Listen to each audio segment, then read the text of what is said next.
നമസ്കാരം. സസ്യാഹാരികളാണെങ്കിലും അല്ലെങ്കിലും നമ്മൾ ഏവരും ഉപയോഗിക്കുന്ന ഒരു ബ്രാൻഡാണ് ബ്രാഹ്മിൺസ്.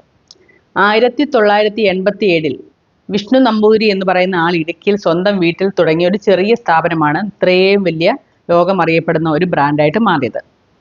ഇതിൻ്റെ ഉടമസ്ഥൻ ഇപ്പോൾ അദ്ദേഹമല്ലെന്ന് എത്ര പേർക്കറിയാം? അതിൻ്റെ അർത്ഥം അദ്ദേഹത്തിൻ്റെ മകനാണെന്നല്ല. 2023 വിപ്രോ കൺസ്യൂമർ കെയർ എന്ന് പറഞ്ഞ സ്ഥാപനത്തിൻ്റെ അസീം പ്രേംജി എന്ന് പറയുന്ന ആളുടെ അണ്ടറിലാണ് അദ്ദേഹം അത് വാങ്ങി.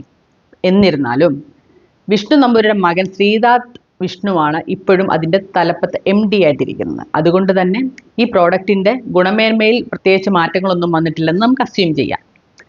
അങ്ങനെ ഇപ്പോൾ അതിൻ്റെ ഉടമ എന്ന് പറയുന്നത്, അതായത് ബ്രാഹ്മിൺസ് ഇപ്പം ആരുടെ കയ്യിലാണെന്ന് ചോദിച്ചാൽ അതിൻ്റെ അർത്ഥം അസീം പ്രേംജിയുടെ കയ്യിലാണ്, വിഷ്ണു നമ്പൂതിരിയുടെ അല്ല. അദ്ദേഹം അത് മേടിച്ചിരിക്കുന്നു.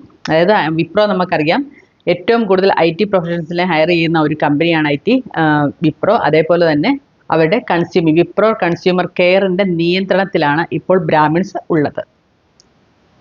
Thank you.